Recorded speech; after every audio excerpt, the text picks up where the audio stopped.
Hello, welcome back to some more early morning barking, talking about BPD and MPD by somebody that has both, with a little bit of ADHD sprinkled in there. There's this saying that done is better than perfect. I think that's rubbish. If that were true, then there would be sayings like nobody's done, and we would strive for donefection, which we don't, so that's silly. But there's a point to that saying. Done is better than perfect. The point being, of course, apparently, that getting something done is better than not doing it and worrying about it being perfect, which I guess that bit of it is true. I suffer from a lot of that myself. That's why we have a lack of videos, why we have a lack of other things, because I want them to be perfect and nothing can be, so it doesn't get done. And here we are, with no new things and whatever, because they're never going to be perfect. And it's rubbish. It's paralyzing. It is absolute paralysis. You are unable to work. You are unable to progress. You are unable to do anything because this black and white thinking that we have that makes us think everything is either very good or very bad gets us into this needs to be perfect or it needs to be nothing. And the truth is, sometimes we just need to do something.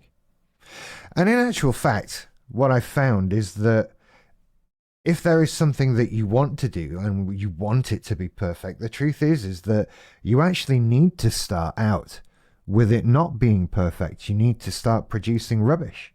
And then you need to start tweaking that rubbish and looking at how that rubbish can be better and how you can move it up into being not very good. And then you look at that not very good and it becomes, well, not bad. And then you move on and move on. Without the learning process, you can't be perfect.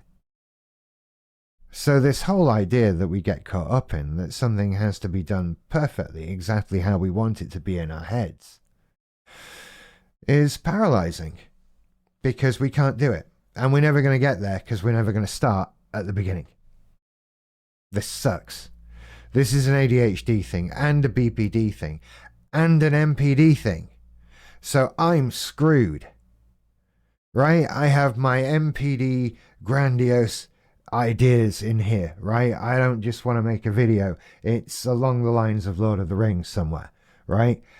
That makes it undoable in the first place. So my perfection is just immediately unrealistic. And then nothing is ever going to turn out how I want it to be, so this just gets frustrating and makes me stop and makes me get angry. And then I don't get anything done, so BPD comes in and takes over and goes, here, have some failure and despair. All because I want something to be something that it can't be because I'm not willing to do the stuff I have to do to make it be the thing I want it to be. That's hard to just say in a thing, let alone live with. It sucks. You know what the solution is, don't you?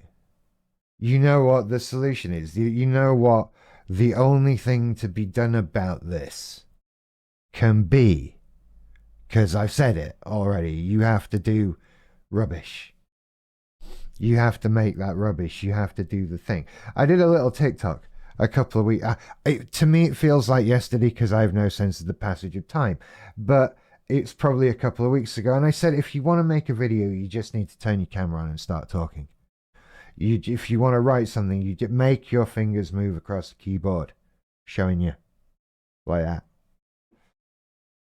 Because you have to start out at the beginning and break this paralysis and this black and white thinking. And you can potentially be going up against 3 or 4 different sort of miswirings, neurodivergencies, uniquenesses in your brain.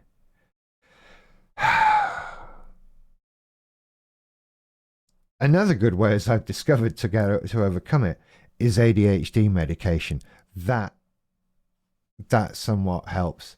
Of course, I'm suggesting only taking that prescribed to you by a medical professional. I honestly don't know where you get it otherwise. I don't know. Is there black market Ritalin? Is that a thing? I've never been at a festival and someone's like, "Do you want some Ritalin?" I've never. Doesn't mean it doesn't happen, right? Just because I've never, my experiences aren't the only ones. So, in short, we have these problems brought on by black and white thinking. And the question I think you really have to ask yourself about all this, here's your twist at the end, right? What are you afraid of?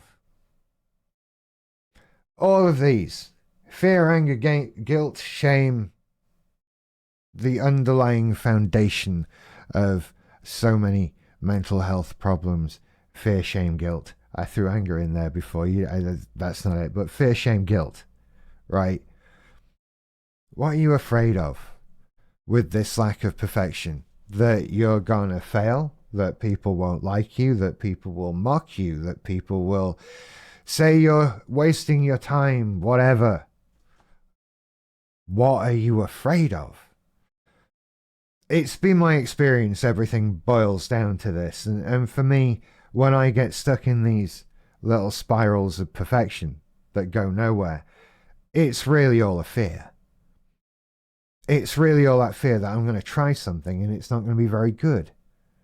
And that I'm going to attempt to do something and fail. That's really what's holding me back. That's why I'm striving for perfection. And that whole idea of done is better than perfect, well, it's meant to try and get you over that hump. Done is better than perfect. As Steve Jobs said, great artist, ship. You can spend all day with it in the lab, but you need to sell a product, right?